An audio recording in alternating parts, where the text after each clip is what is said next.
অনেক দিন আগেকার ভিডিও, মানে যে সময় আমের সিজন আসলো ওই সময়কার ভিডিও, কিন্তু এডিট মেডিট সব করে রাখছিলাম, কিন্তু ভয়েসটা দেওয়া হয়েছে না, এই কারণে ভিডিওটা আমি আপলোডও করতে পারছি না। তো আজকে হঠাৎ মোবাইলটা ধরে সেটা দেখি ভিডিওটা রয়ে গেছে। তো এর মধ্যে আবার ভয়েস সেট করলাম, তারপর আমি তোমাদের সাথে শেয়ার করলাম। তো দেখো কথা বলতে গেতে আম্ব তো রেডি হয়ে গেল। তো এখন লেবু পাতা দিতেছি, কাঁচামরিচ, চিনি দিতেছি, লবণ মনে হয় অলরেডি দিলাম। তো এখন এটা আমি খেলাইতেছি, মানে সবটি মিক্সড করে লাইতেছি আর কি, এটা মাখা করি না, এটা মিক্সড করতেছি। তো মিক্সড করা হয়ে গেল, তারপর ছেলে রোদ দিয়ে লাইছিলাম। তো এখন আমি খাইতেছি। তো তোমরা কে খাইবা, খাইতে পারো। ছেলে কইছে বাবারে আনতো, ছেলে মনে চাইছে এটি খাইব। তো বাবা ছেলের কথা মতো লইল। তো দেখো আমি প্যাকেট থেকে খুলতেছি, প্যাকেটও সারে না বুঝছো, তাই না দিকে রাখছে, যার কারণে টানাটানি করে সে অনেক কষ্ট করে বাই করছে।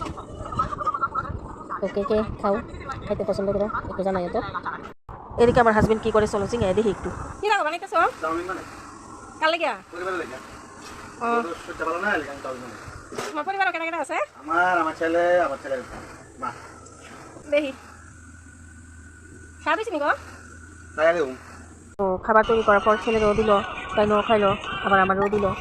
তো যাই হোক, হাজব্যান্ডের হাতে তৈরি করা খাওয়ান খাইতে ভালোই লাগলো। তাই নিয়ে মাঝে মাঝে এরকম মানে খাবার তৈরি করে। তো তাই নিয়ে চাউমিনটা বানাইছে, আমি চাটা বানাইছি, এভাবেই আমরা মিলামিলা কাজ